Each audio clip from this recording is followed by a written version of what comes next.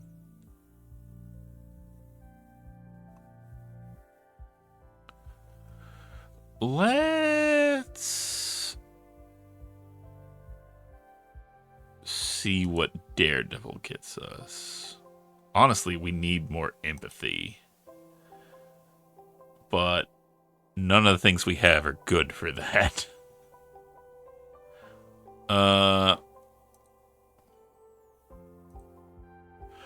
Okay, Daredevil's good for combat.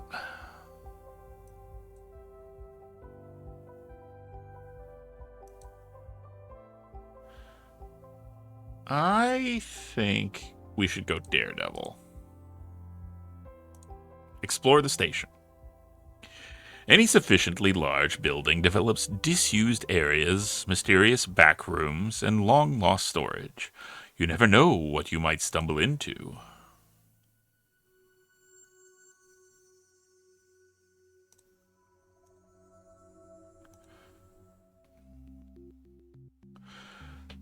Your Imperial Highness, a request for aid has been sent to the Heavenly Palace by our embassy in Chikok space.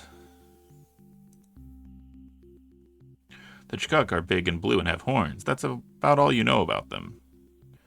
Their space borders the Celestial Empire, but you've never seen one on their home. Sorry, you've never seen one on the homeworld. Blah blah blah blah blah. My tongue is all tangled. They have apprehended a Tharkan merchant, a citizen of Svargas, and are holding him on charges of smuggling recreational drugs through their space without paying the proper fees. The charge appears to be valid. The Chuckus wish to sentence him to a lifetime of hard labor. The merchant is pleading for your intervention. Lifetime enslavement seems like a harsh punishment for not paying taxes on a shipment. Should he just have been fined? What is your response?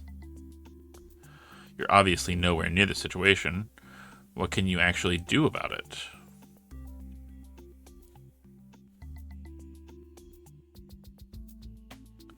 Let's negotiate with the Chikuks. Can you arrange for a communication channel with the Chikuk authorities? Perhaps we can work out some sort of deal for a lesser sentence. Very well. Have a good day.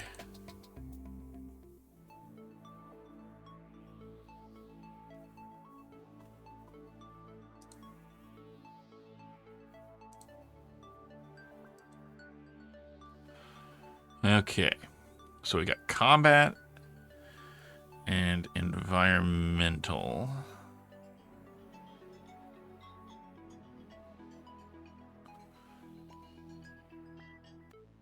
I think we should go for unarmed combat.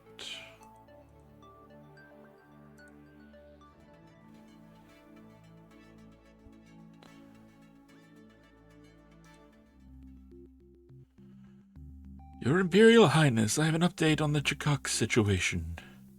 Out of respect for your personal interest in the matter, the Chakuk have offered to reduce the merchant sentence to 3 seasons in the mines in exchange for 10 cases of Kedrovian ice wine from the Imperial suppliers.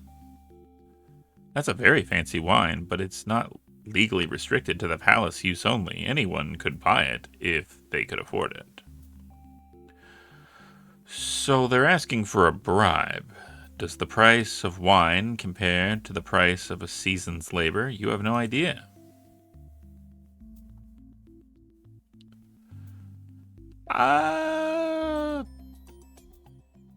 Accept the deal. It's wine. Who gives a shit? We accept the offer. Give them the wine. Very well.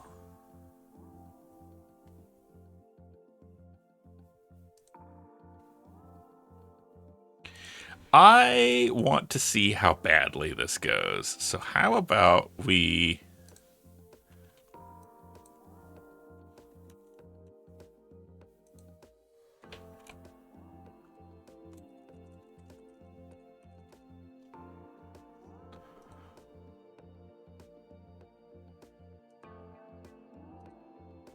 Let's see how we do. How bad could it be, right? Right?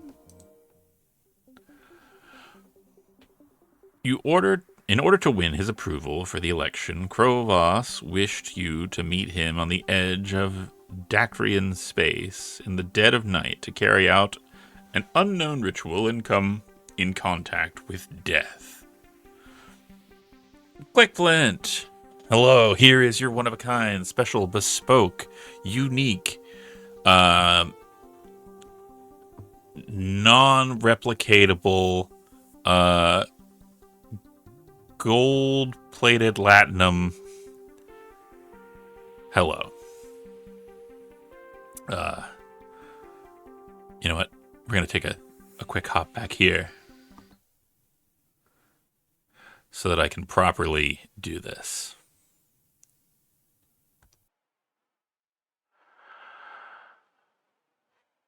I knew he was trouble from the moment he walked into my office.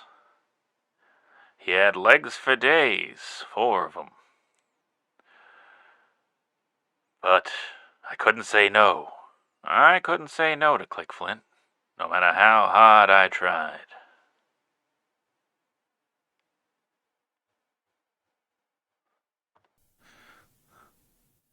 Okay.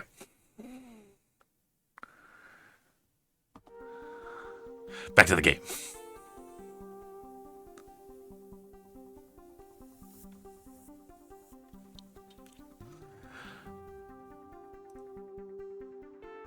There are rumors some kind of cult has sprung up around Krovos because of the way that death has followed him in life.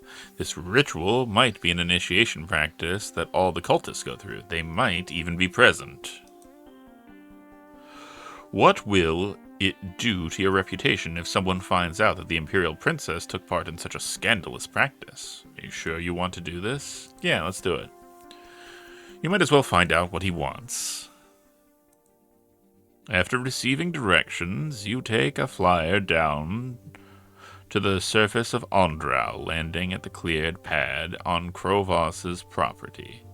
From there, it takes a good portion of an hour to walk to the location he specified. The skies are dark and cloudy, and the path is rough. Tree roots snake unexpectedly across the trail, and the damp plant matter, moss, sways from the branches above, brushing against your cheek like cold fingers. The air is filled with the hissing and clicking of unseen insects.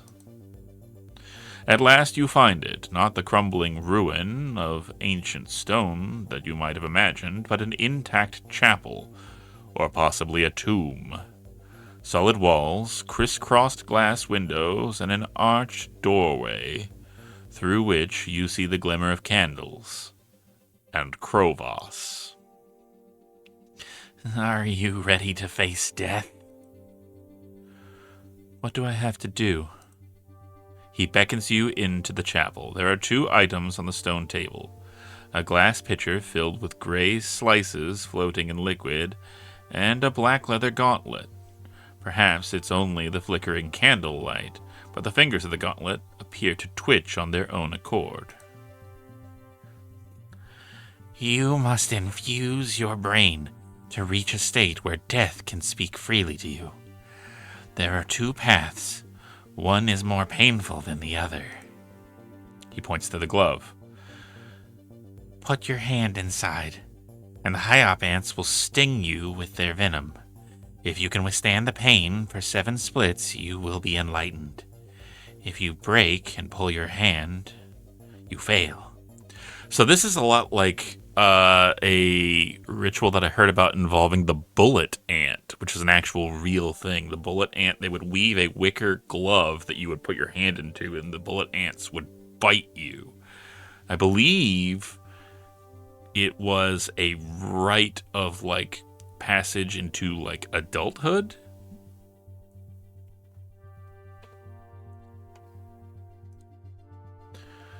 So that glove really is twitching. Krovos points to the pitcher. Mushroom tea, the easy path. It will open your eyes to the unseen. Many people do use mushrooms to enter an altered state, but they can make you sick. If they're the wrong mushrooms, they can do worse than make you sick. Krovos' foster family died from eating the wrong mushrooms. Unfortunately, you don't know how to tell one mushroom from another. That's the cook's job, not yours. You can't see any medical equipment here. If something goes wrong, you'll have to summon help from the palace, and it won't arrive quickly. Krovos keeps implying that you could die here. This choice may be dangerous. Does he only want to scare you? Does he want you to prove that you're not afraid? What is the right choice? Body control. Put our hand in that glove, baby. This is going to hurt. Steeling yourself, you shove your hand into the glove. You feel the trapped ants squirming inside, their legs flailing in a useless attempt to escape before they turn their anger and their pincers on you. The first bite feels like a red-hot nail being driven through your wrist. The scream that erupts from your lips comes without thought, without understanding. The pain bursts forth in waves, searing through your nerves. Every pulse, agony. And then it gets worse. You can't help it. You rip the glove off your hand and throw it across the room, shrieking. Desperate for any source of comfort, you snatch the pitcher of mushroom tea and dump it over your hand, hoping the liquid will soothe the pain. It doesn't. Shaking and sobbing, you fumble around until at last you manage to signal for a team, blah, blah, blah. The pain will end and you will be all right. You have to believe that. Well, let's, Yes, I am going to save Scum that. I thought he was going to be a serial killer. Okay. Let's see.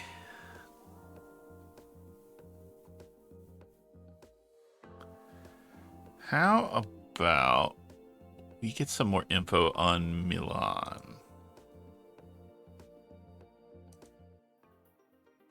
You dig into the background of Milan, Elector of Kedro.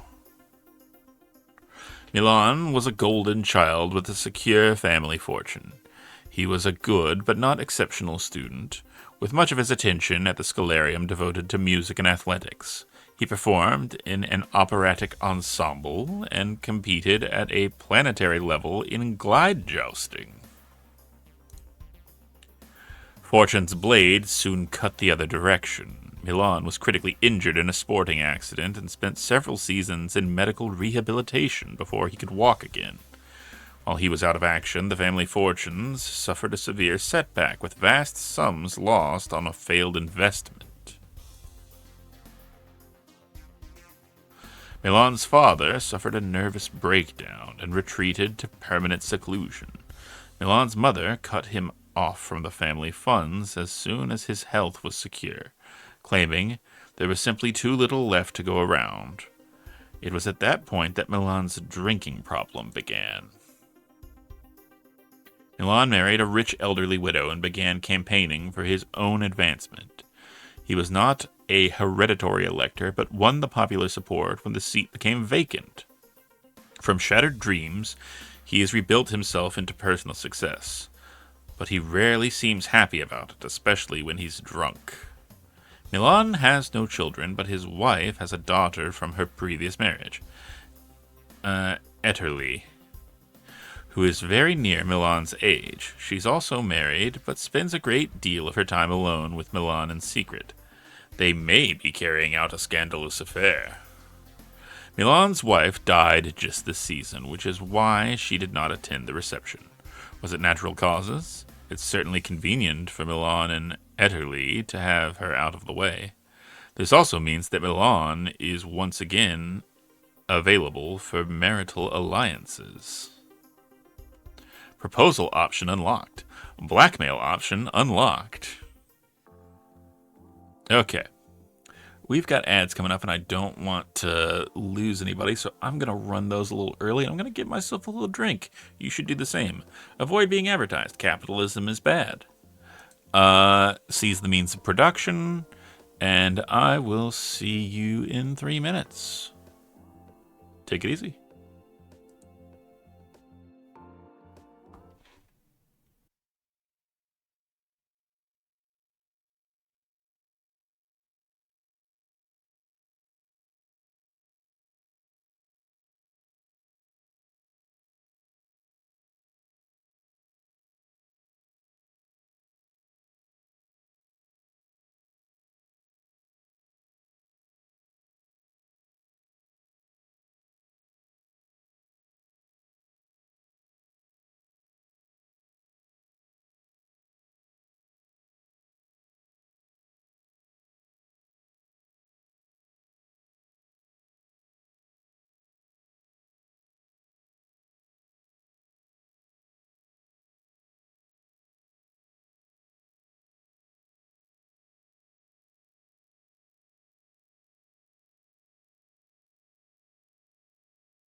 Okay, I am back.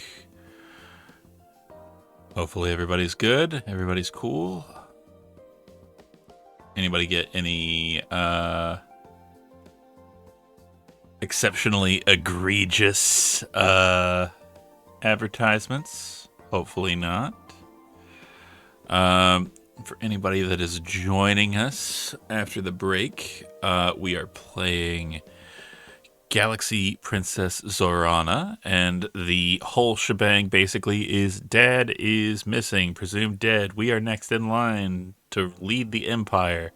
But this is an empire that votes for who's in charge, apparently. So in order to become confirmed, we have to get enough of the electors behind us. And we are currently investigating and trying to curry favor with them.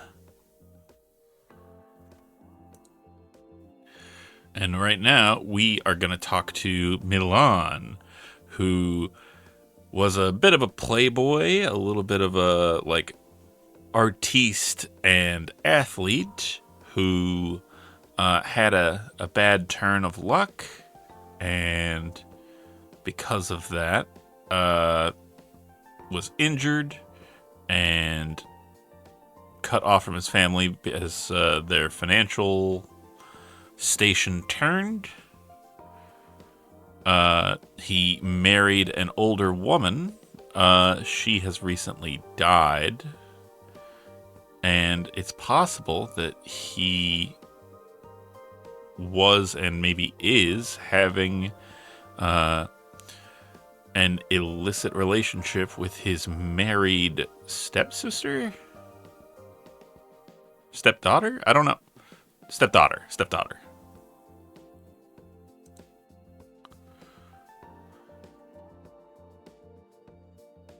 All right.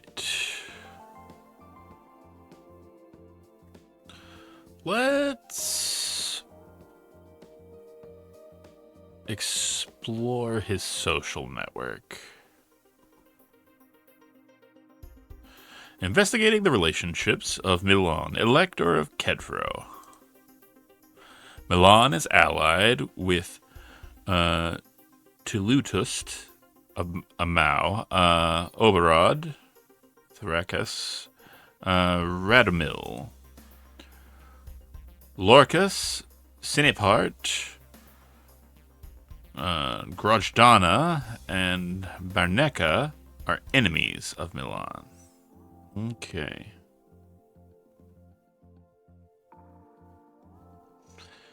And let's negotiate. You arrange for a private conversation with Milan. I need the support of my electors in order to formally become Empress. Will you pledge your loyalty to me? He shakes his head.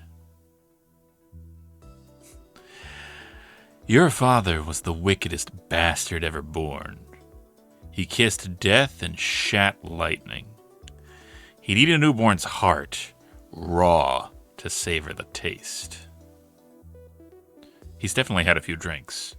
You're pretty sure your father has never eaten a baby's heart. The fact that you have to say you're pretty sure is slightly damning in itself. I feel like the people in my life that I know, that I love, that I want to associate with, I can confidently say whether or not that they have eaten a baby's heart. Because that's just a level of intimacy that you should have.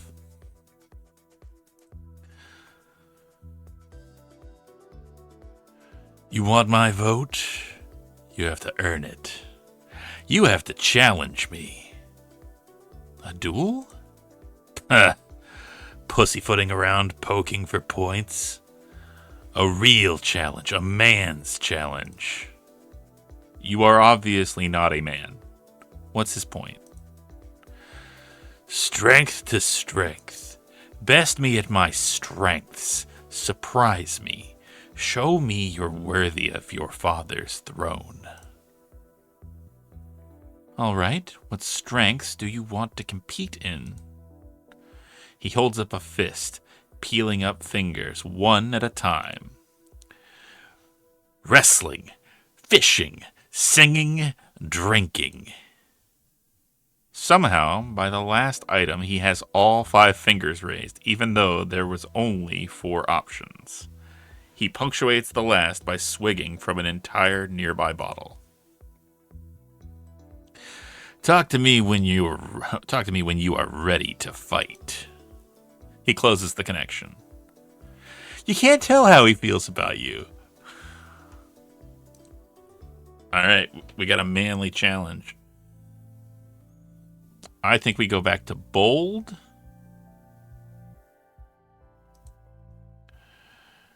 And we work on that sports.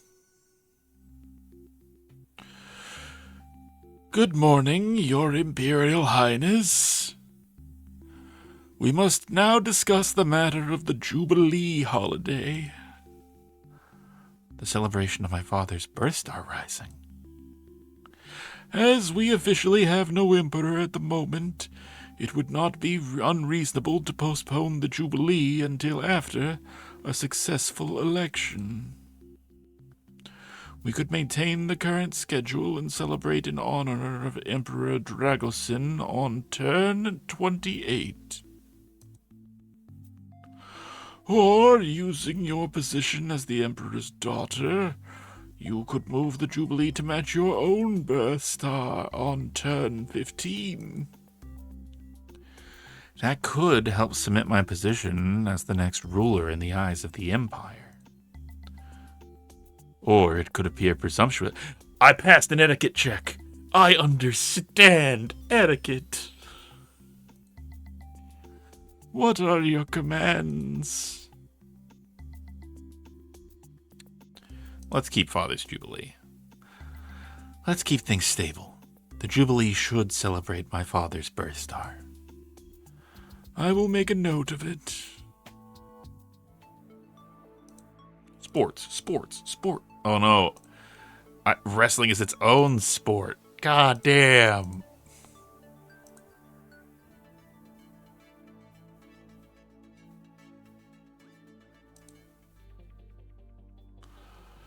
We have received a report from the Star Admiral. The fleet is preparing to resume regular patrols around the Empire. That may make him more difficult to contact. You can locate the fleet by looking around the map. Your Highness, I need your input on a matter of security.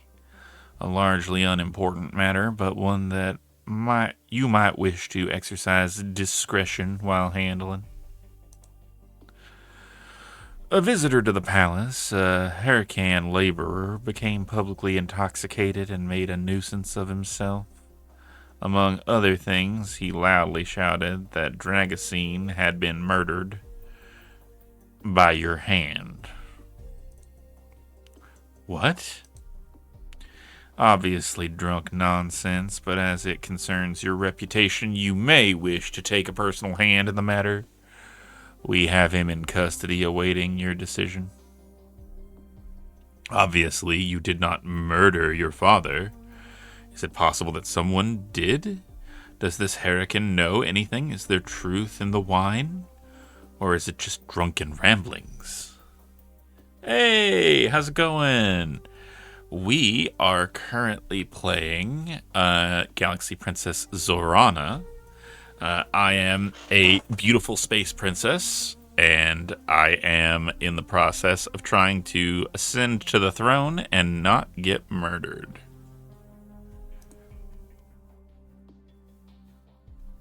Punish for drunkenness only, punish for slander, or interrogate him for clues.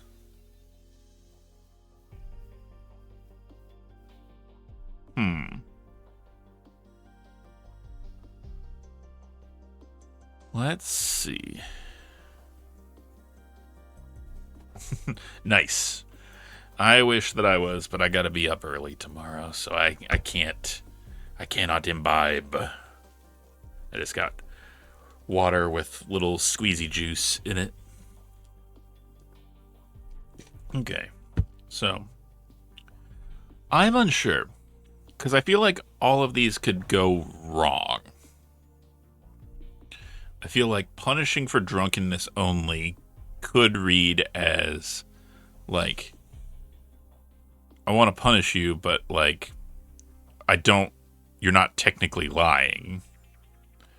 Punishing for slander could sound like I'm trying to silence him.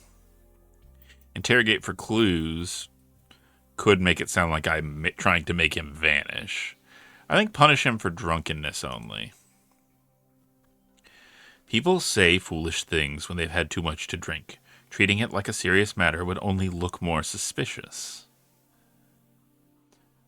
How would security normally handle someone being drunk and obnoxious? Locked up overnight and fined for causing an inconvenience? Do that then.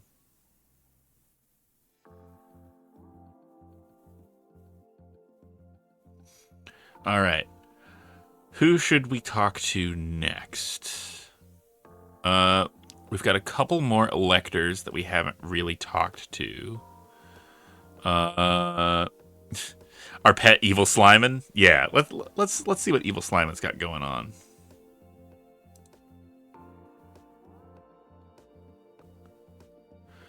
You tear apart chunks of meat and throw them to the blot, watching them slowly dissolve in it. If only it were so simple to make all your problems disappear. Okay, so my mood is now negative.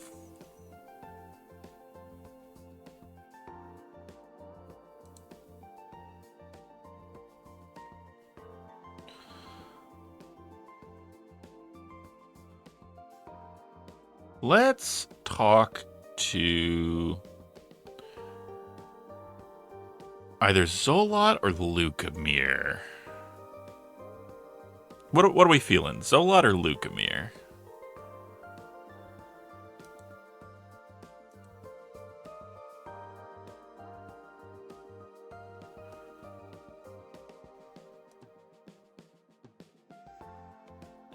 I'm trying to think who would be a good one.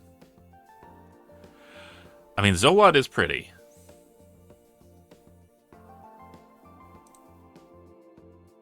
Yeah, let's go Zolot. He got that titty out, I mean, come on.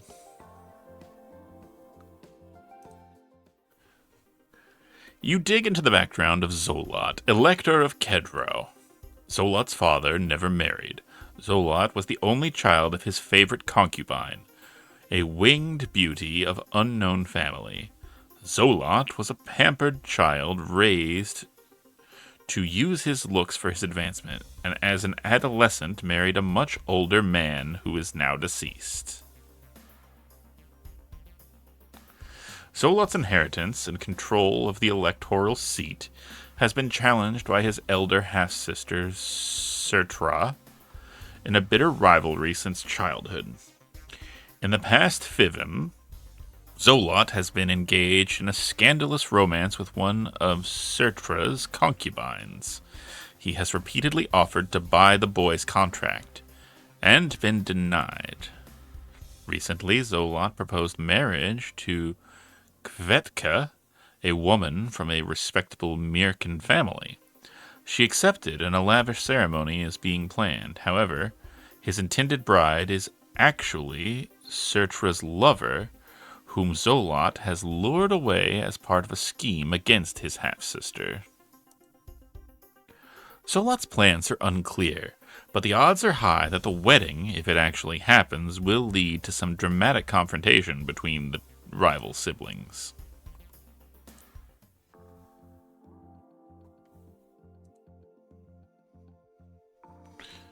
Alright, let's explore that social network. Zolot is allied with Recht, Sinapart, and Radomil.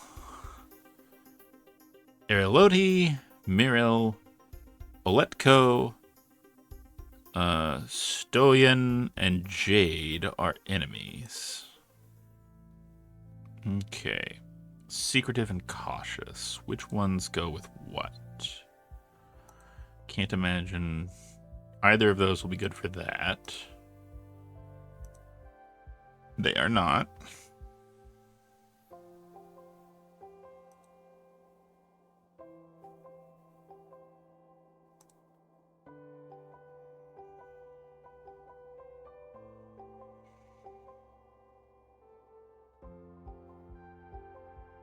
Okay.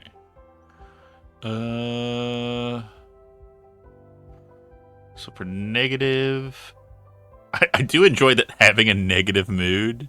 It's like, oh, you're good with guns. It's like, did are we cool? Do you need to talk, Galaxy Princess Zorana?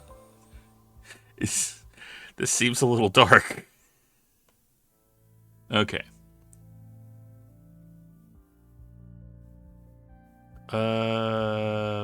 What do we have? Secretive. I mean, I can't imagine secretive. Yeah, it would be good for stealth.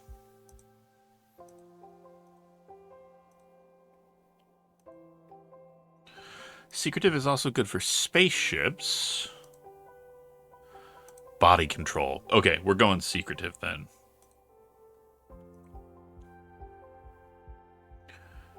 You hole up in your room to record your most secret thoughts in your private diary.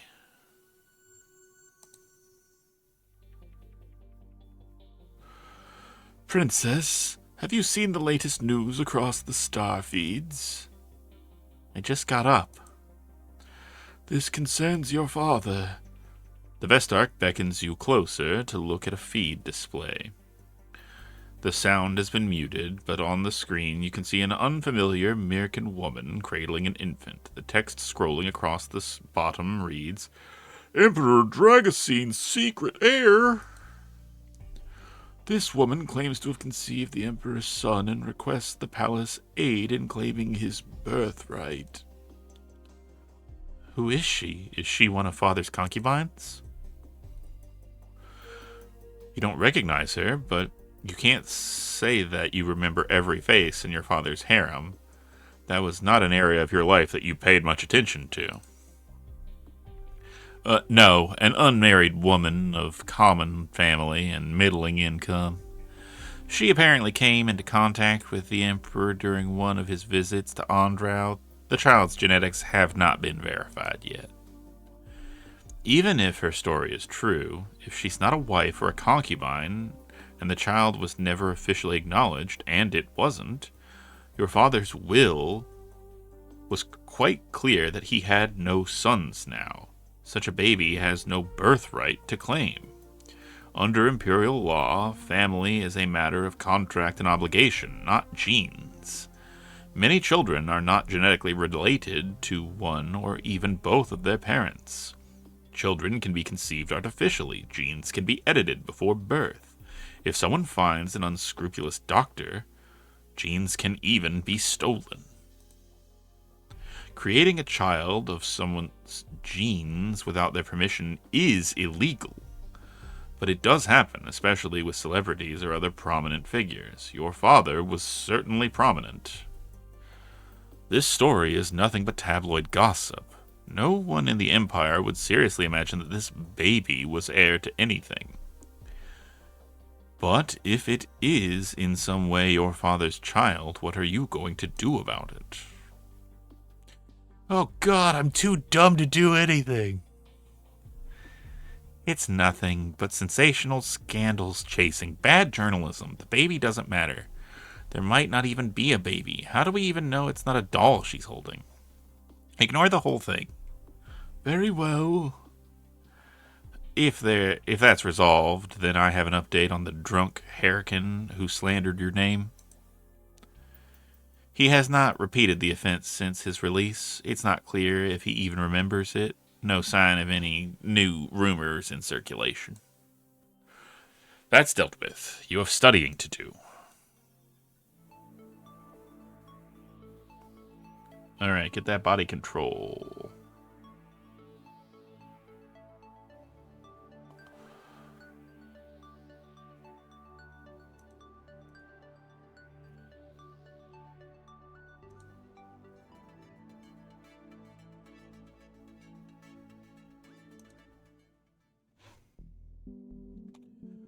You receive a report from the Imperial Thresher. Her agents have heard rumors that Mazarin, the rogue shadow that served your father, was sighted en route to the Twin Worlds. However, none of these rumors came from anyone who knew him well enough to be certain of his identity. By the time agents were dispatched, the former Shadow was nowhere to be found, if he was even there at all. There's no cause for concern. The Thresher will continue to monitor the situation.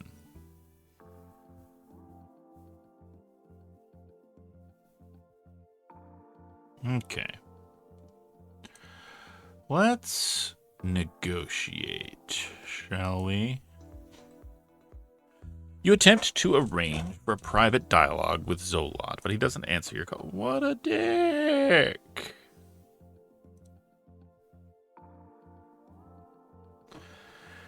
Investigate background. You dig into the background of Lucamere, Elector of Kedrau. Lucamere has lived a life of wealth and privilege. Not so much as an imperial heir, of course, but then much of your childhood more resembled an exile than a political education. Lucamere's family have excellent connections. He has been embedded in the Twin World Society since before he could walk. You're actually distant cousins multiple times by some number of directions, just enough for his family to be said to have imperial ties, not enough for it to count for anything. Most nobility is connected somehow if you go back far enough. Habsburgs, ladies and gentlemen. Lucamere attended to the finest academies, but his grades were haphazard. He excelled at languages, literature, and debate, but not so much at science or calculations. And he was known for skipping classes and handing in late assignments. His talent with words always smoothed over any situation.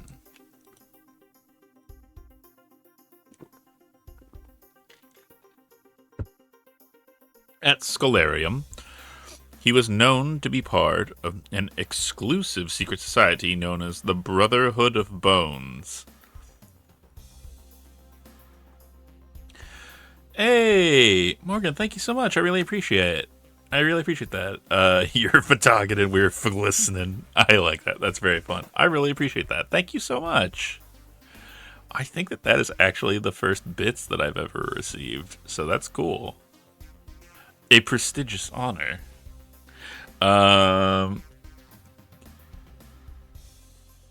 But yeah, I love the Brotherhood of the Bone is just like a clear homage to the Skull and Bones Society.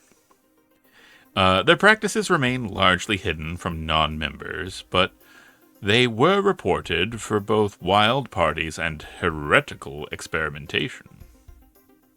During Lucamere's student seasons, a young scholar from a lower-class family died mysteriously on campus.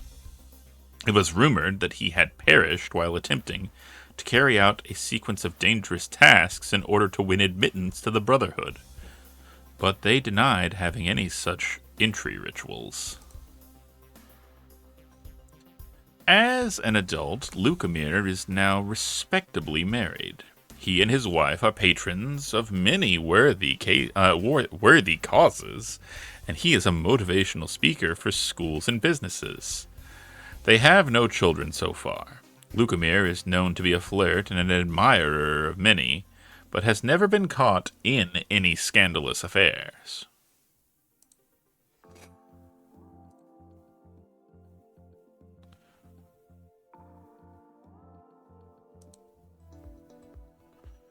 You attempt to arrange, but he won't answer your call. Blah, blah, blah.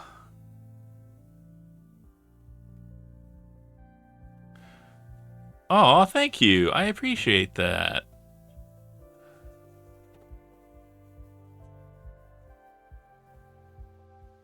Oh, dang, and there's a hype train? That's awesome. I do think that it's kind of silly that they made hype trains easier to get. I mean, it's cool and it feels good, but like, I don't know. Like, they make them like way easy to get now. I mean, the fact that I'm getting one. Alright, let's see. What do we want? Let's go for determined. Organize my closet. You sort through your belongings, carrying away to storage and organizing others to be more convenient for your use. It helps to clear your head.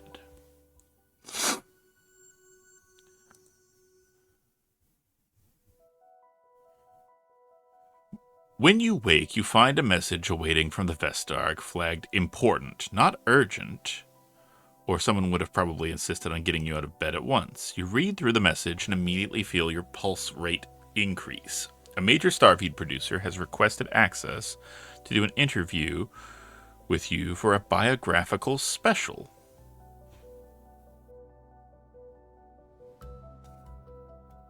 You can't afford to say no to this. It's a chance to make a positive impression across the entire empire. This could shape the course of the election. Unfortunately, you don't have long to prepare. The reporter will arrive before this turn's class after this turn's classes.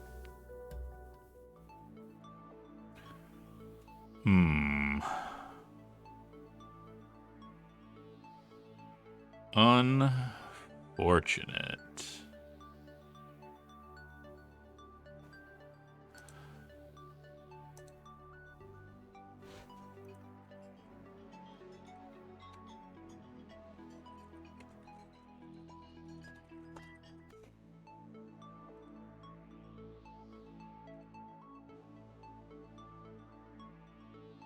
Okay, let's see what we got.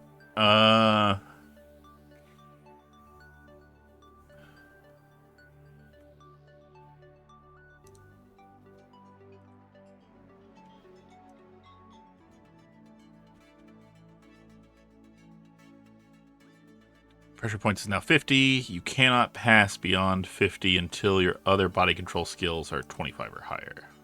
Okay, good to know. It's time for your big interview.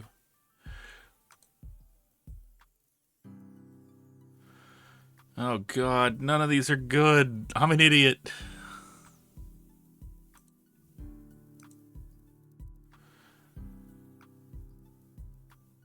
Someone really want to listen to a candidate's speeches. Your appearance will make a stronger impression. Oh god, you preen, trying to present yourself as at peak adorable. Ooh woo. Ooh woo. Oh god, we're screwed. Afterwards, the team insists that everything went well, but then that's their job. Oh god, that could have gone better. Ooh woo. No! You already gave money! Don't do it! It's a trap! Give money to people who deserve it. Okay. You know what? I want to try it now. Let's do it. In order to win his approval, blah, blah, blah, blah, blah. Come in contact with death. I will fight you. I will turn this stream around. I swear to God.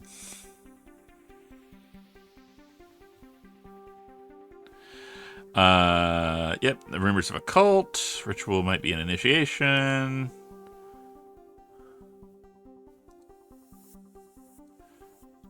Yeah, let's meet with him.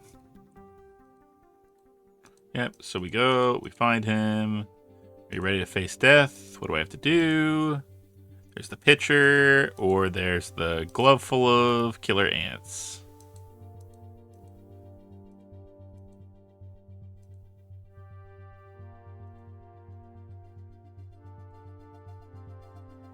So let's do it.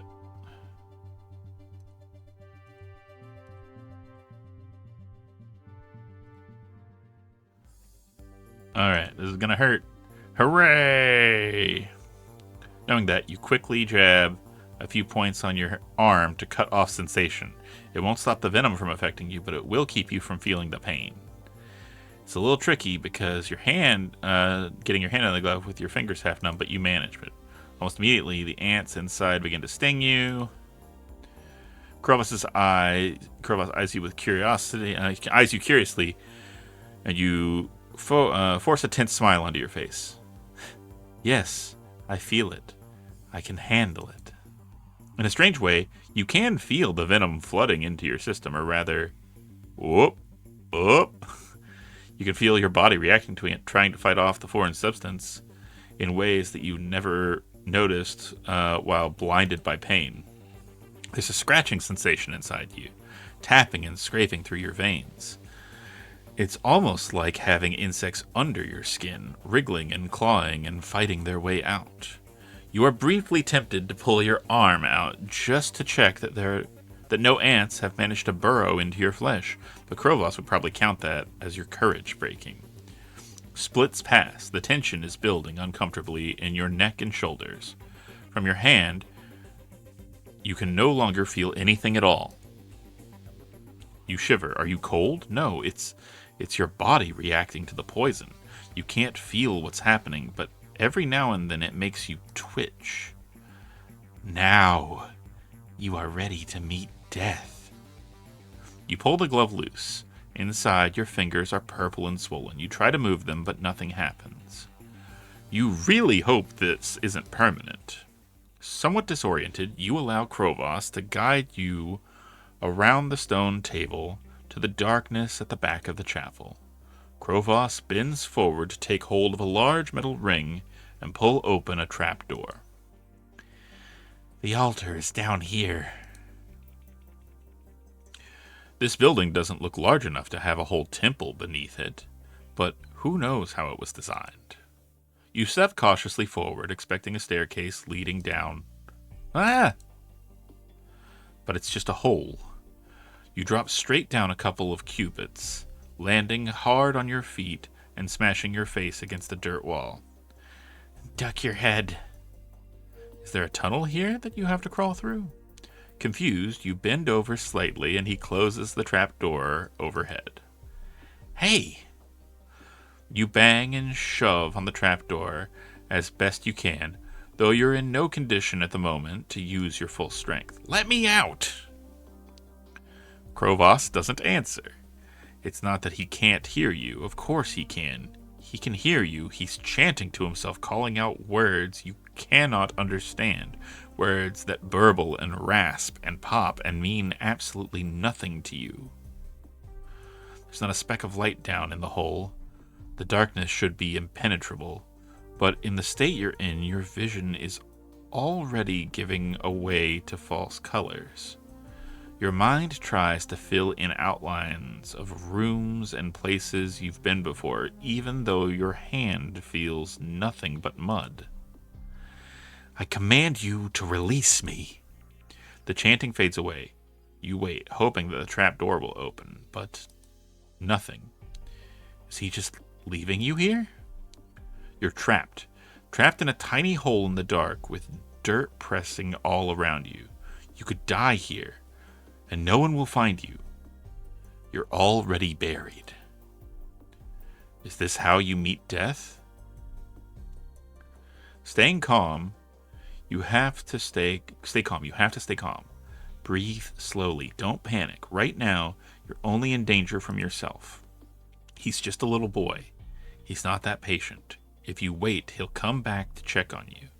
He'll want to see the effects his little prank has had on you. When he comes back, you'll make your move.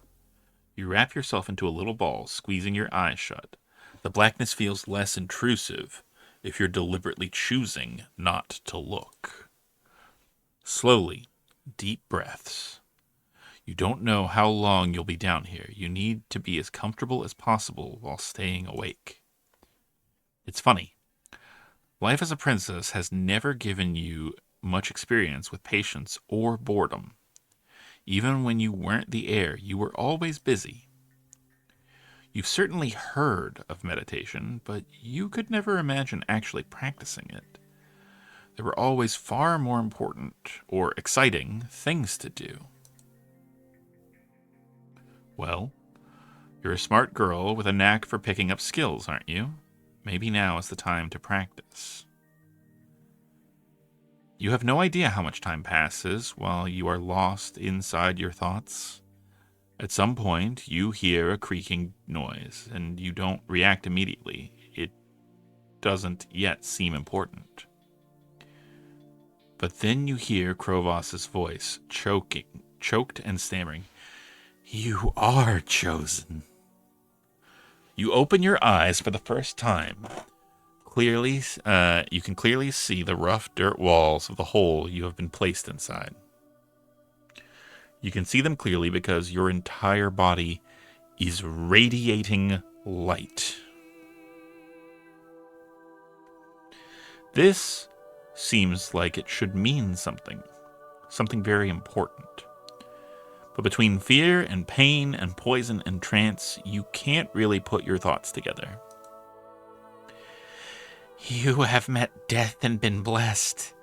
You will usher in the power of destruction that will change the galaxy. And I will be your left-hand servant. I will pledge my death to you. Anything you need, ask for it. You lick your lips, trying to remember how to form words.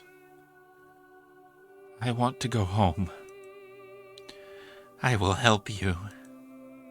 Which is good, because you're probably going to need some assistance to climb out of this hole, as weak and strange as you feel. You're not sure what else you've gained along with his loyalty, but you're certain now that you have his vote. Krovos, Elector of Ondrau, has pledged his loyalty to Imperial Princess Zorana. Hooray! We got a cult member.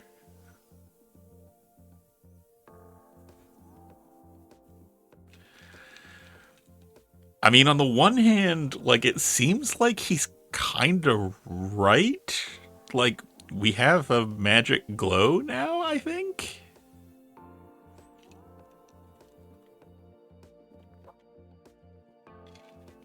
But, you know.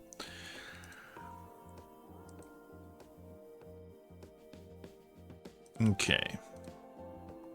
Let's see. Who should we go for next? We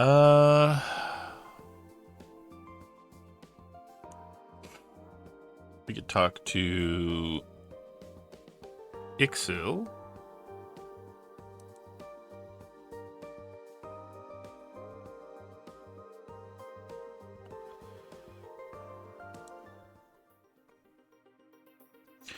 Investigating the relationships of Ixil, Elector of Ondrau, allied with Eriloti and Vater, Krovos, Miril, Lorcas, Solus, Cinepart are enemies. So she does not like Homeboy that we just got, which, you know, is fine.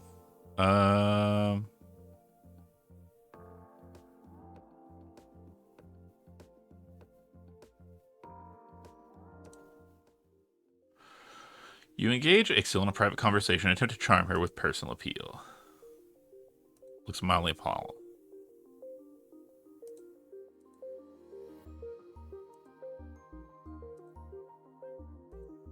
Oops.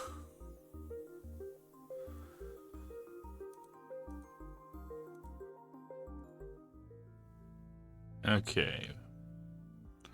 We'll go for bold.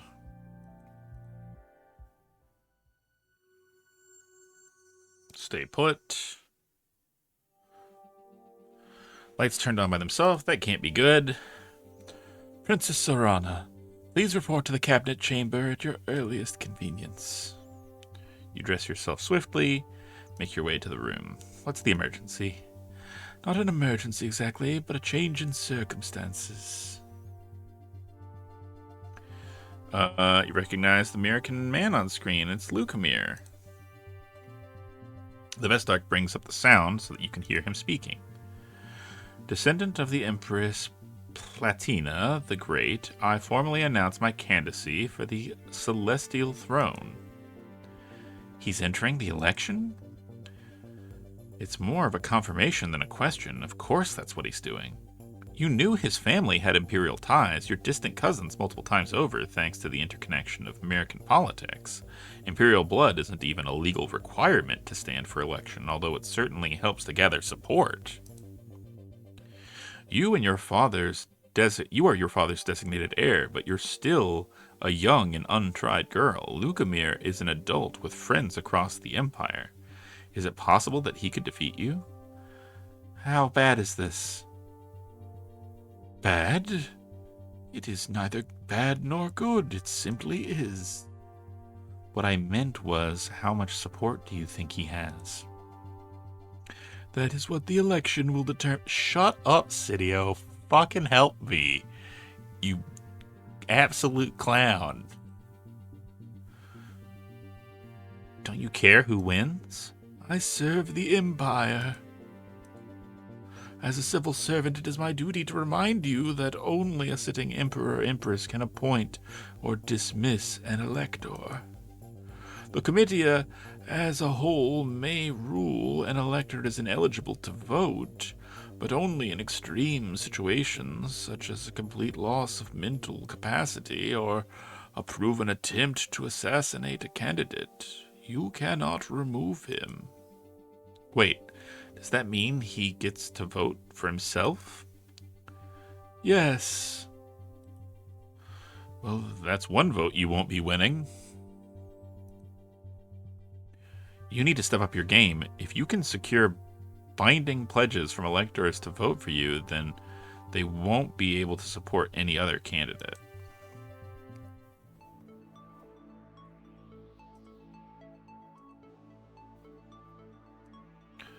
Alright, let's go wrestle that man. I want to put the hurt on him. Find an important message flashing. A sequence of random glyphs. How does this get past your security filter? Are these symbols an abbreviation for an obscure government department? There's a short video attached. Something about Lukemir's candidacy, maybe? You open the file and freeze. Those figures on your screen, they're your parents. This is not a loving message to their future daughter. It's a recording of an argument. They're in the palace. You recognize your father's room, though the decorations have changed a little. This was clearly Fivms ago. And they're talking about you. Your father speaks. Now that your daughter has been born, and your mother cuts him off angry in a way that you've never seen her in any photographs before. That thing is not my daughter. It is your creature, and I refuse to have any part of it. And there the file cuts off. Yeah, she fell for the galactic fishing attempt. You idiot.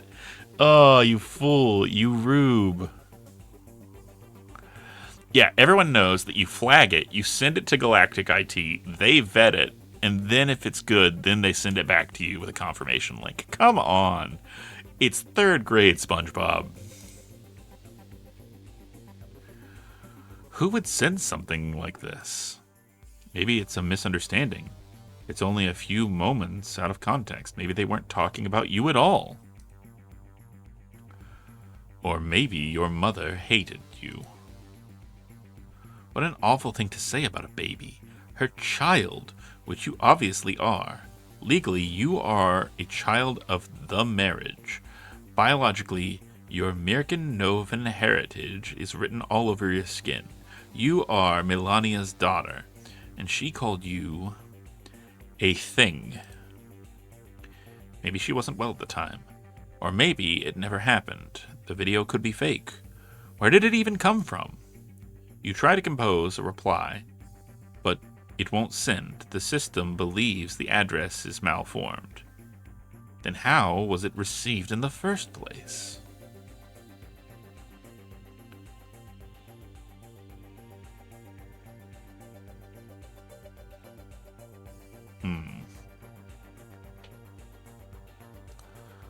You summon the Thresher to personally investigate the strange message. Even forwarding it to her could damage some fragile clue. She needs to see it exactly as you saw it. There's no sign of the video being generated or edited. This appears to be an authentic conversation, or part of one. What this isn't is security footage. This was not recorded by an automated system in the palace. This recording was taken by someone else who was present in the room at the time. standing at the Emperor's side. His shadow. The most obvious suspect, yes, but it could have been anyone with intimate access. A concubine or a maid-servant might have been that close. The screen fills with letters and symbols that you can't easily make sense of, but the Thresher frowns. This message was sent from somewhere within the palace, but on a time delay. It could have been set up tresons in advance. I'll have to check the server to see if there are any access traces, but someone talented enough to bypass these systems would have probably known enough to cover their tracks. Who would keep a fragment of a Fivim's-old recording and then hack a palace system to send it to you anonymously? It sounds like the sort of thing one of the Thresher's secret agents would get up to. But as far as you can tell, Karundi doesn't know who sent the message. Trace the sender. Find out anything you can. Of course. Have you received any other suspicious correspondence? There was a strange encounter you had with Mazarin before he disappeared. The one where he wanted to give you a message from your father. You'd rather not tell the Thresher that the Emperor, your father, called you spoiled and weak. No. Still, we must be cautious. Call on me anytime if you have concerns. Right.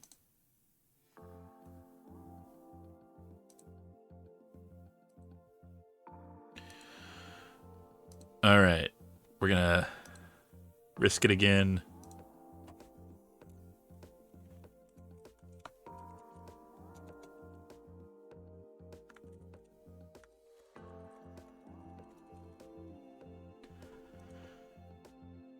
I'm gonna fight this man.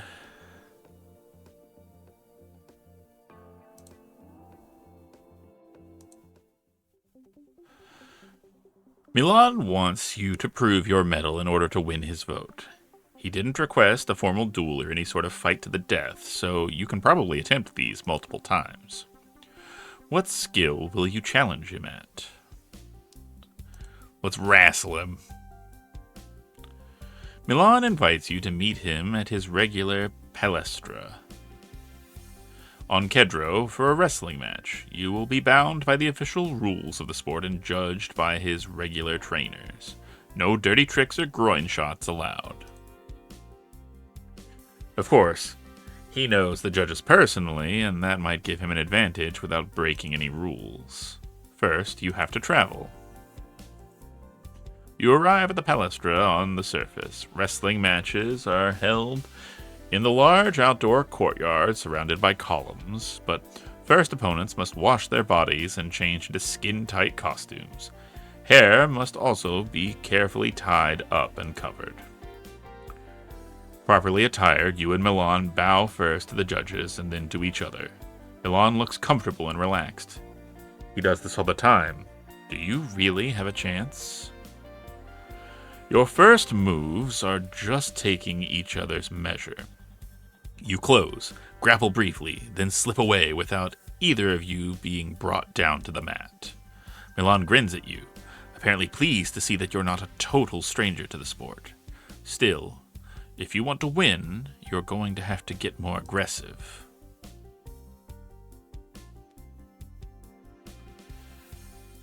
Let's go for a fast leg takedown. Yeah, unarmed strike.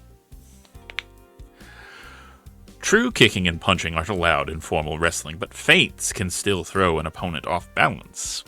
As long as you don't make contact, it's within the rules.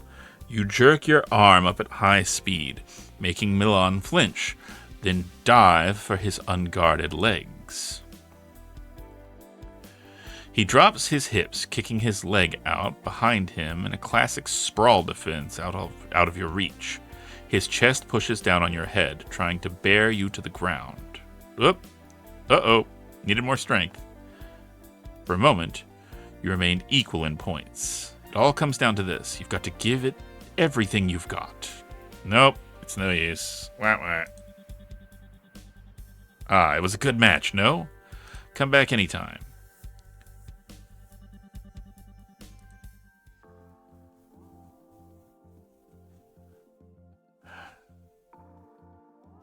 Alright, I'm going to save Scum because I don't want to waste the opportunity. I know.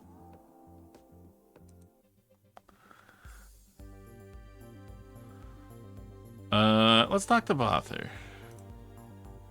Or let's investigate him first. Bother is an older male with a reputation for calmness, wisdom, and common sense. He is often regarded as a mediating influence capable of helping different factions reach agreement on issues. He is never married and has no acknowledged children. I feel like if we get wrestling up a little bit more, or just have more strength, will be good. Father does have a long-term romantic partner, a male Mirthan, who is neither spouse nor concubine. Private records show that they once investigated a marriage license, but were determined to be genetically incompatible and unable to produce legitimate children together. Despite these difficulties, they have remained together for many fivms, and neither has been seen to take on any other romantic involvements. Vater once borrowed a large sum from his district's tax fund to use for personal home redevelopment. When questions were raised about this, he apologized and paid back the money.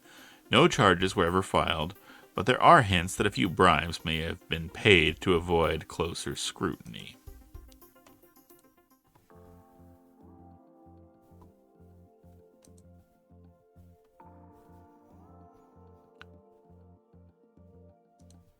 Investigate a social network. Rippling Eternity is a name, I gotta tell ya.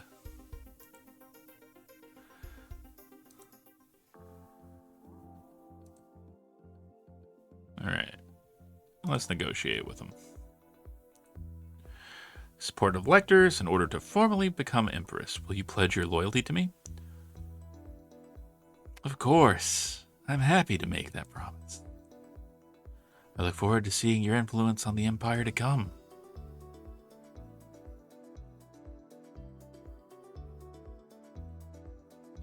Zolot has pledged to Lucamere. That sucks.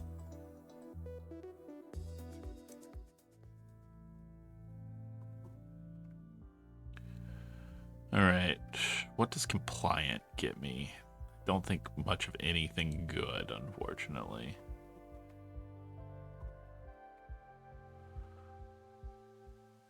Where's strength under?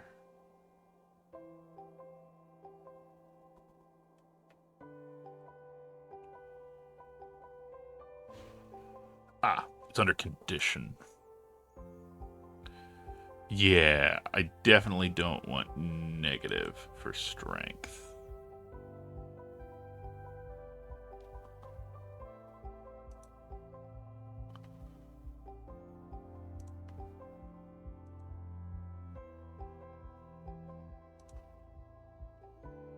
All right, compliant. Palace department's making sure they know what they and you need to do tomorrow. Oh, I was going to say that no wife plus no kids equals gay, but the game outright says it. Also messed up that space homophobia. So that's the thing. Space homophobia isn't canon because there are like straight up gay couples and stuff like that. Zolot had a husband. Basically, they're just saying that like because your species don't work together, that you can't get married, which I guess is analogous to like it's a way to have the same beats as the classic homophobia in like political marriage stuff, but like not have it at the same time. I don't know. It's weird. But if I find out that they want to get married, I'm going to let them. You wanted to see me? Yes, Your Highness. This is largely a formality, but requires your approval and signature.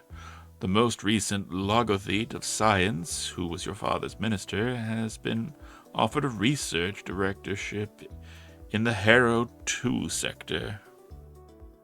Yeah, space anti-racial couples, yeah. Harrow 2, you haven't visited there yet, but by reputation, there's practically no there to visit. No habitable planets, no major population centers. Having been so recently a member of the Celestial Ministry with privileged information means that this individual must seek Imperial approval before accepting any such positions. It is a matter of security. You don't know anything about the past of Logothete of Science. Apparently not much, considering the lack of information. You have no idea what top secret plans might have been brought before the Ministry, or how this appointment could affect your future. You'll have to take a guess. I feel like going out there is kind of suspicious. Like it feels weird. Like, why would somebody that had a prestigious job want to go basically into like exile, you know?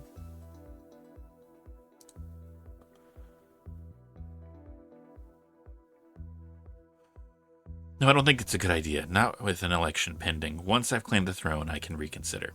Very well. Is there any news about Lucamir's campaign? A new interview for the feeds. You appear at the screen and see footage of Lucamir answering questions from reporters who are making a view to a historic castle in the Twin Worlds. I already held an event there, and mine was better. You can't waste time worrying about what he's doing. You need to focus on your own schedule.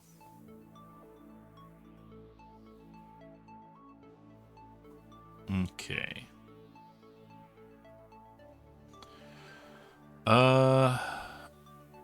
Alright, we got 30 seconds, so we're going to take a break, get a stretch, get something to drink, get a snack, and when we come back, we'll see how your girl Zorana does in the coming days. So, I'll see you in just a sec. Don't go anywhere. Bye!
Okay, what the fuck? Where do you get off being cool and doing cool things and being nice? You think that this is that kind of operation?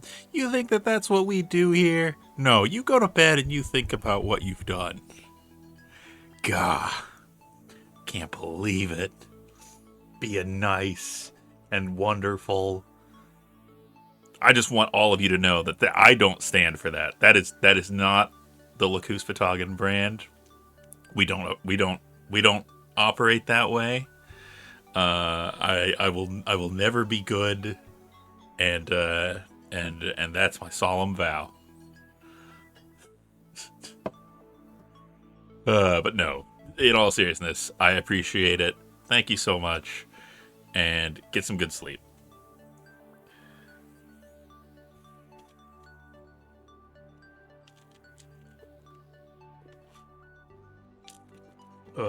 Okay. I got some water. I shoved some sticks of meat into my mouth. I'm good to go. So, what should we do?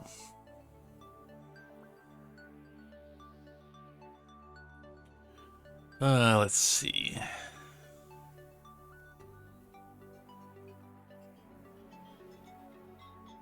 I feel like rhetoric could go well for us. We also should probably invest in like some level of like knowledge at some point.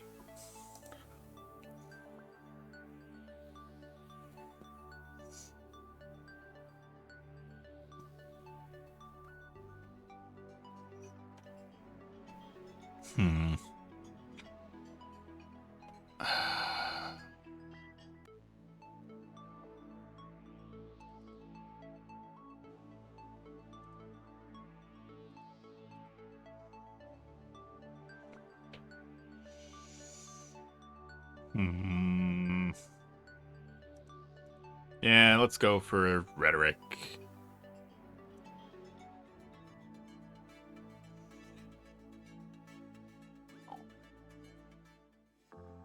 Okay. Next up.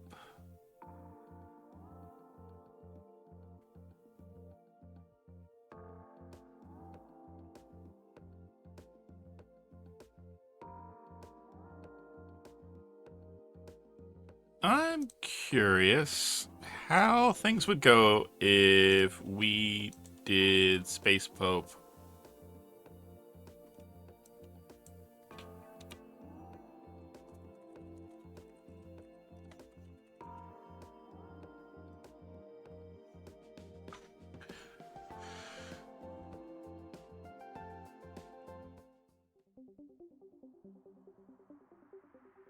Spacefall matches are held regularly. You have Her All Holiness's dispensation, but you'll still need to call ahead and make several arrangements. You'll only be able to only be able to attempt this once. Sport is dangerous, and a ritual match even more so. The temple players don't wear helmets. If you're struck in the head, you could be killed instantly. You sure you're ready to do this? I mean, I saved. Let's see how bad it is. I'll save scum. I don't care. It's what Her All Holiness wants. Once the arrangements are made, you transport down to the planet's surface.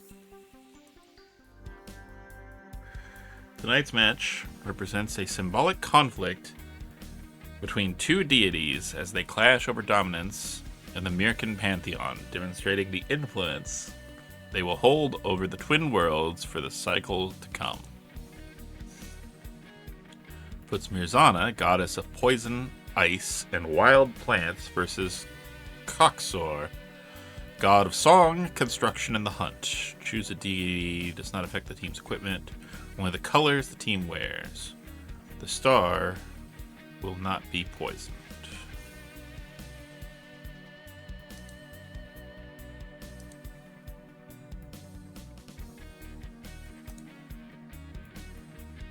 On a black bodysuit, wind yourself in red and brown ribbons. The rest of the team does not bother to strike up conversation with you or with each other. Their faces are expressionless behind the patterns of paint representing their loyalties. There is no discussion of strategy, no attempt to build excitement. It's like they're in a trance. You have no time to train with these people.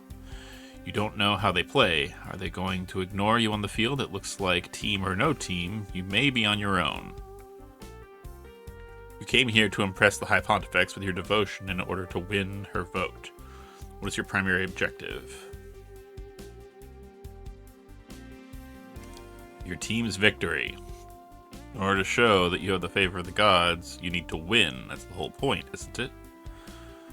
So where can you make the most important impact? Generally, a rusher charges toward any midfielder holding a star to tackle them and make them drop it, or at least to force them to throw without taking aim. It's an extremely energetic position that calls for a strong, fast athlete.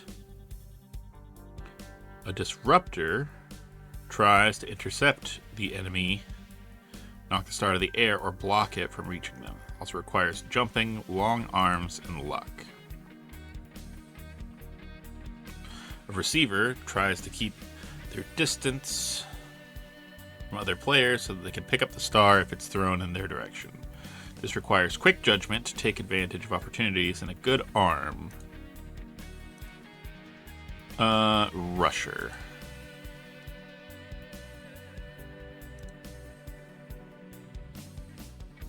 You throw yourself into battle, tackling unwary opponents and dragging them into the dirt with you, paying no attention to the bruises you receive along the way. Whenever you're lucky enough to knock the star out of someone's hands, you immediately toss it into the air. You don't have time to aim properly, but as long as you're changing the direction of motion back toward the other goal, you're tipping the odds for your team. And in the end, your team is victorious! You'll need to arrange another meeting with the High Pontifex in order to find out what she thinks of your performance. You submit a request for an audience with the High Pontifex. At last, you are granted permission to travel to the surface of Kedro and enter the Basilica of Shadows. You are guided to a small chamber where you wait for your private audience. The wait feels longer this time. You can hear a faint rhythmic tapping sound somewhere in the walls. It's very quiet, but with nothing else to concentrate on, it's relentless. At last, Her Holiness is ushered inside by a silent priest. Strength be with you, and also with you. I have considered your petition and your actions. You show promise, but you are as yet an uncut stone. Your true fire has yet to be revealed. You do not know who you are, and it is not my place to tell you who I am. What you choose, you must choose for yourself, and be judged for it without my guidance. Do not contact me again until after the election. If you are successful, I will grant you my counsel. That's not very helpful right now. Thank you, Your All Holiness. What else is there to say? Fuck you, fucking ass. I played your stupid sport game. I didn't die.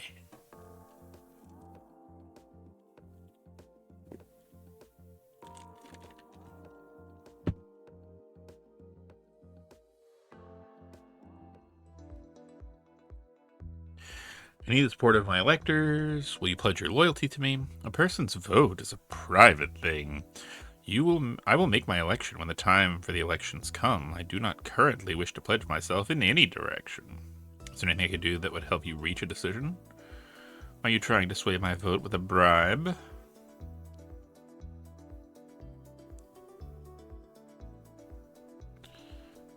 Say no, but politely imply the possibility.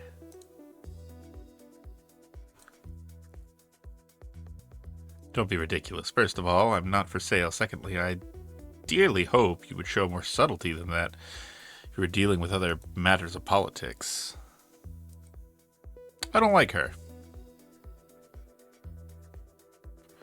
No! No! No! God damn it.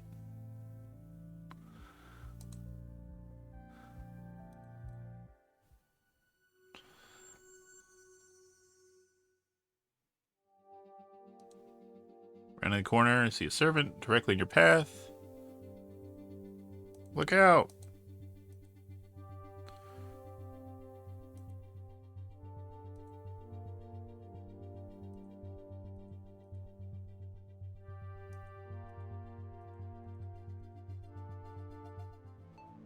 God damn it.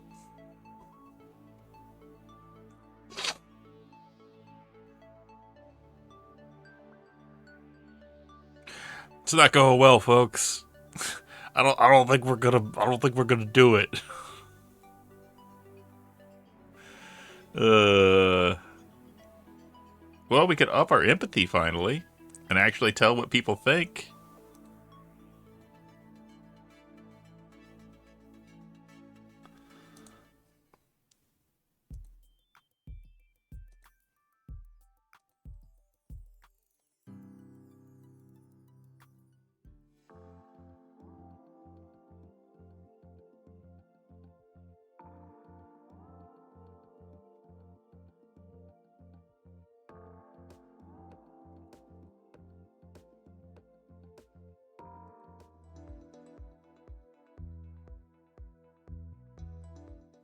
Okay, so once they're locked in, you can't do anything.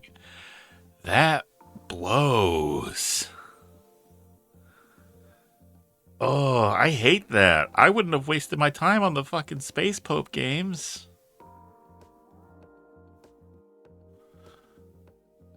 Ugh. Yeah, go lie down. Go take care of yourself. Honestly.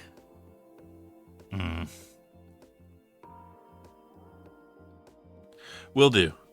Take care. I'm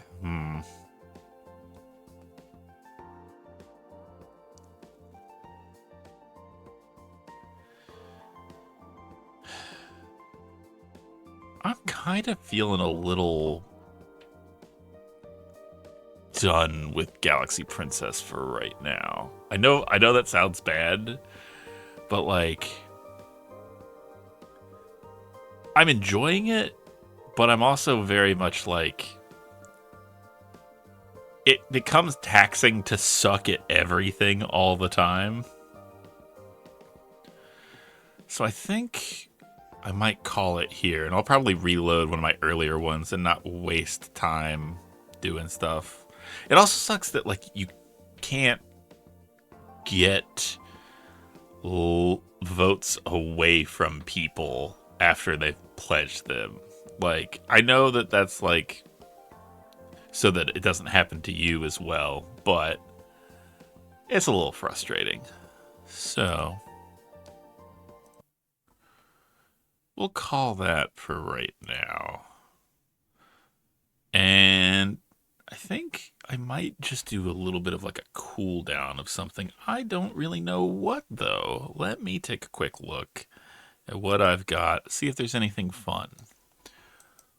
I have an idea of a fun, silly little game that I don't know how much other people know about it, but game capture.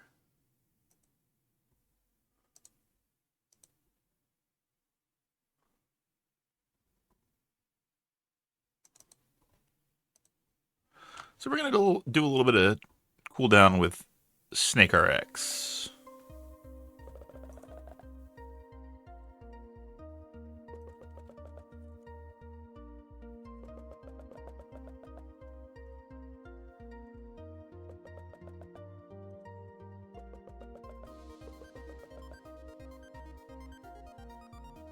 First of all, the soundtrack to this game is absolutely amazing.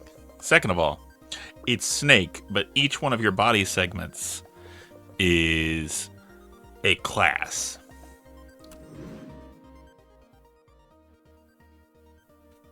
So, right now, I get to choose. This is a hell of a starter. I only have 3 gold, so I can only get one of these. I feel like assassin is just too good.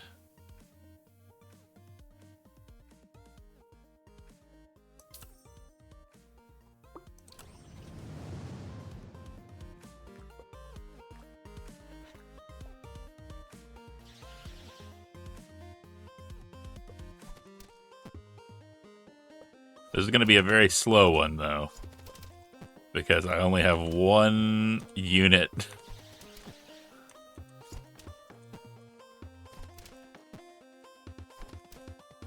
Yeah. First of all, the soundtrack to this is absolutely phenomenal. Phenomenal. Phenomenal. And then you get gold, and you spend the gold to get more things. Now, you also want to keep some gold because you get interest eventually. I think I'm gonna go with the bomber. B-17 bomber. Yeah, they did. It makes me kind of sad because there was more that was planned for this game, and it's the dev was just like, nah, that's it. It's done, and I'm not gonna make any more. And like, I get it, you know, that's a person's life, and they gotta, you know, make their own choices and stuff like that. But it is a bummer when there's like a game like this that absolutely just rips.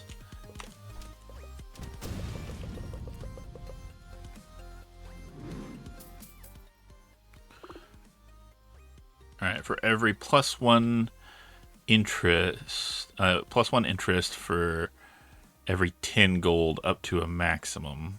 So let's do that. And we'll hold off. Try and get some actual gold.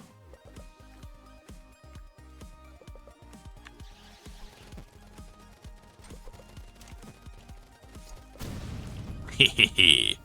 Got him.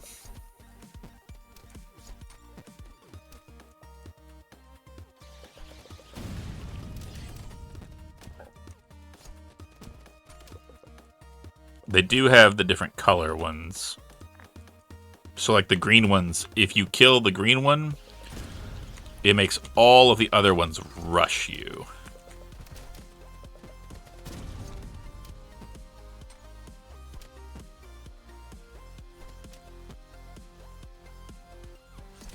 Which, if you have a particularly fragile build, can be hazardous.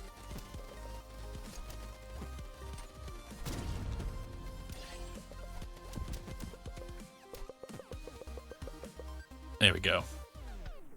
Alright, and then you get, like, your perks. So, you get attack speed for position 3, ceremonial dagger, killing an enemy fires a homing dagger. All projectiles thrown by rogues chain. I want this, and I want to try and build toward a rogue build. Which, hey, look what we got there. We got another rogue.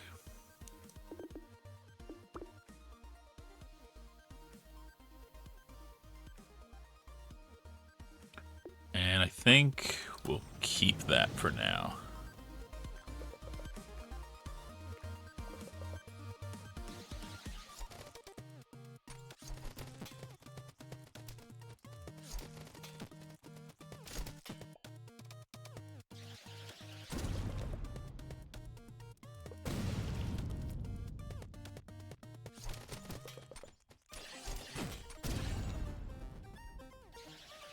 And then the blue ones, when they die, they end up leaving behind a bomb that explodes. Ah!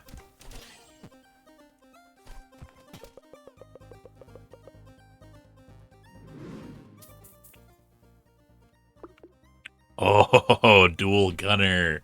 Yes, this is a good one because it's a ranger and a rogue. So now I have 3 rogues, which gets me the first tier of the rogue class perk, where I get 15% chance to crit and deal 4 times damage.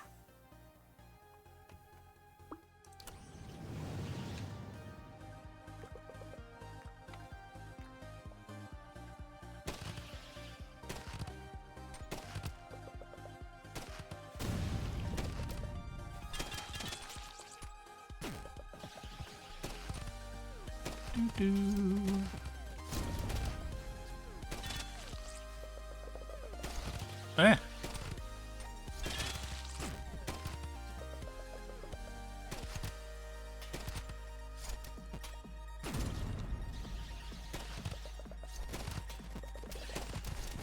Oh god, that hurts. That hurts. Leave me alone. Leave me alone. Alright, we got another scout. I think I would be better served investing in that.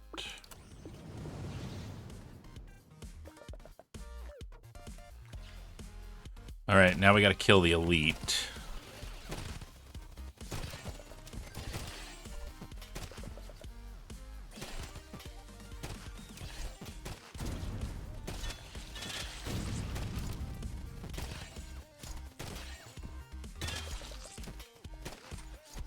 Quick, kill it!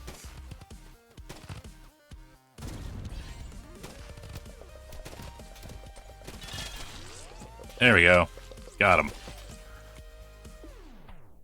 Okay. Get a chance to deal burning damage to all allies whenever an enchanter is hit. I don't have any enchanters. Enemy spawn with less health. Yes, please. I want them to die. Plague Doctor or Bane. Neither one of those really fits my build, but it never hurts to, like, just have more dudes, you know? I also have a Voider, so I think Plague Doctor might be a good pick. Now I've got the Voider class.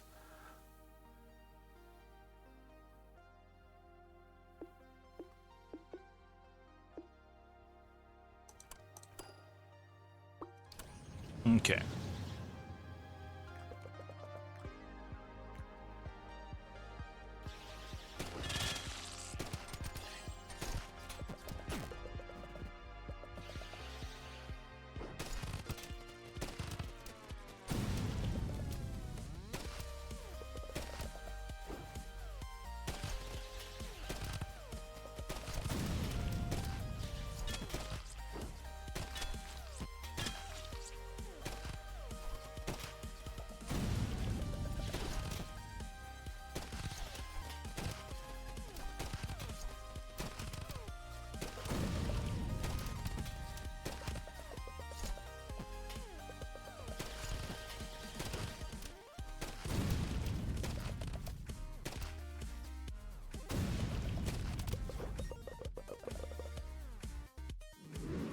Okay.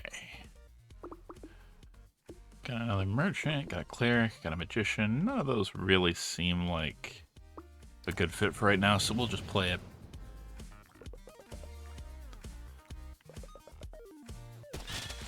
Ooh, that was a good crit.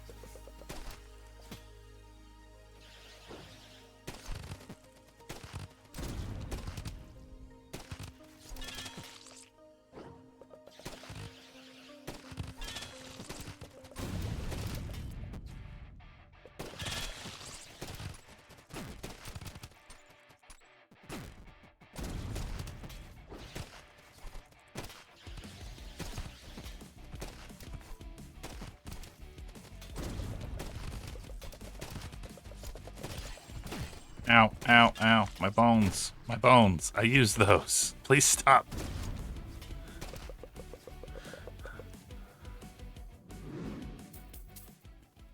Okay. Psychic, Cryomancer, Sentry. I'd have 2 builders, but I think I would be better served with more chains.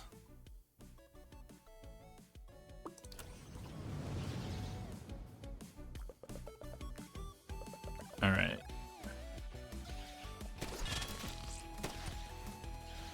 Yeah, it's very hard to argue with the chaining all my daggers forever.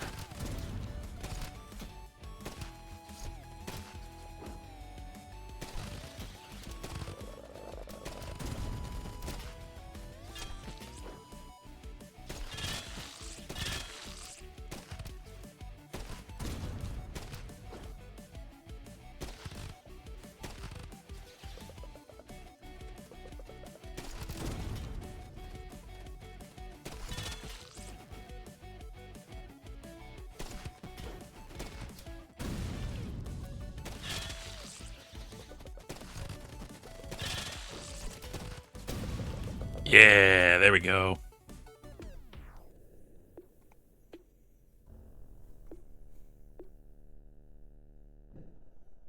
Okay. I think that burning's not a bad choice.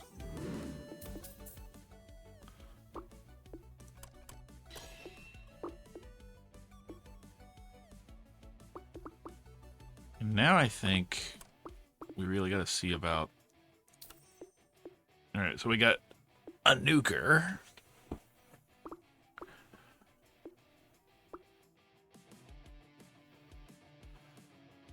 Let's see how this does.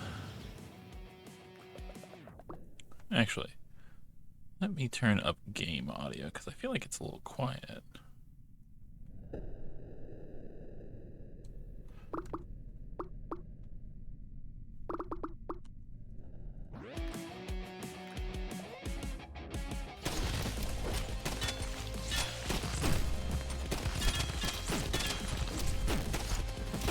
Ow! Ass.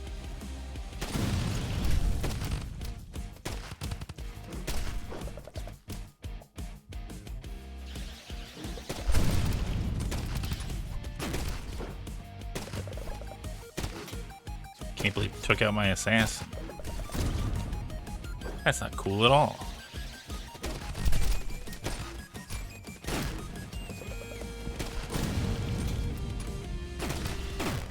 Ow. Oh, I'm missing so many of my good units now. Just a little bit longer. There we go.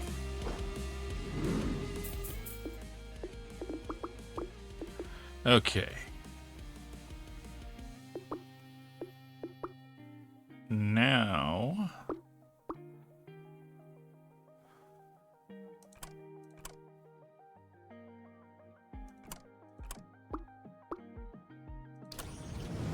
let's do that. Upgrade the shop so that hopefully in the future we can get better.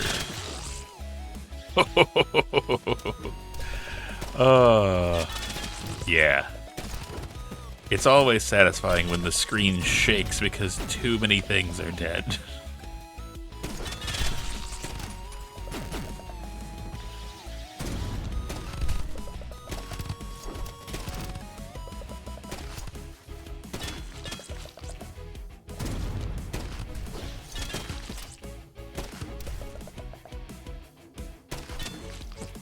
Alright. And dodge that. Try not to die.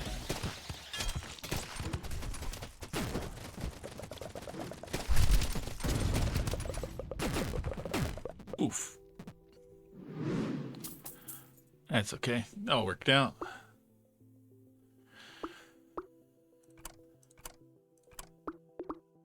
Reroll that. Ooh, a level 4 Plague Doctor. Yes, please.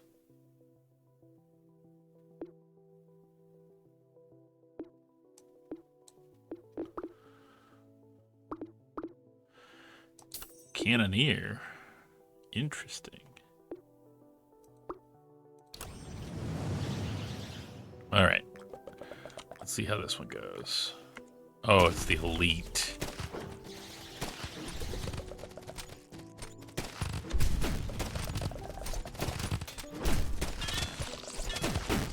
Ow, ow, ow.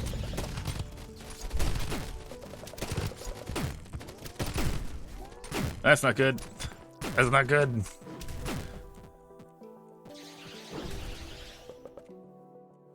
Oh, this is real bad.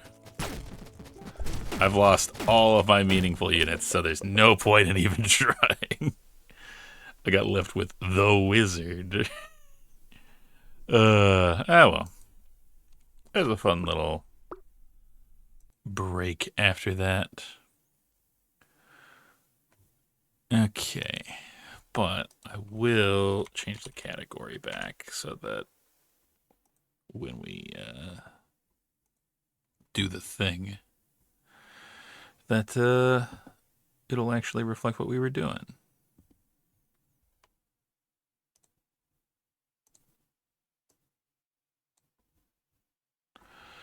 I sadly have to kind of get ready for bed myself as well. I got work early in the morning and I have to go in early for dumb stuff, set up for a meeting. So I think I'm probably going to call it here. But I appreciate everybody hanging out and everything like that. Who do we have around that's available for a raid? Oh, I know who to raid. Let's raid Punk Squeak. Punk Squeak is playing. Quinn is playing Blueprints. First time play. So let me.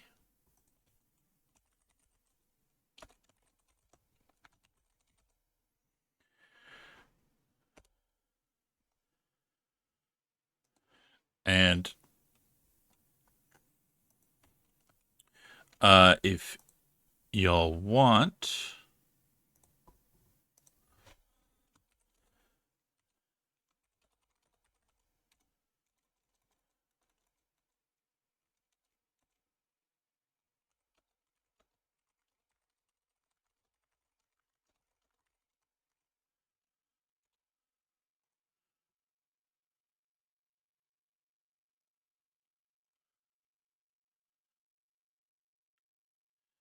I'm gonna set that for the raid message. But thanks everybody for coming, for hanging out. I really appreciate it. I hope that you have a good night. We're gonna raid over there.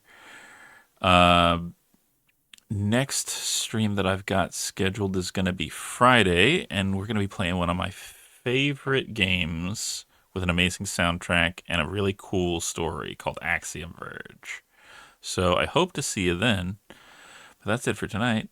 I'm Fatoggin, and I'll Fatog to you later. I'm sorry. But you all have a good one. Okay? Goodbye.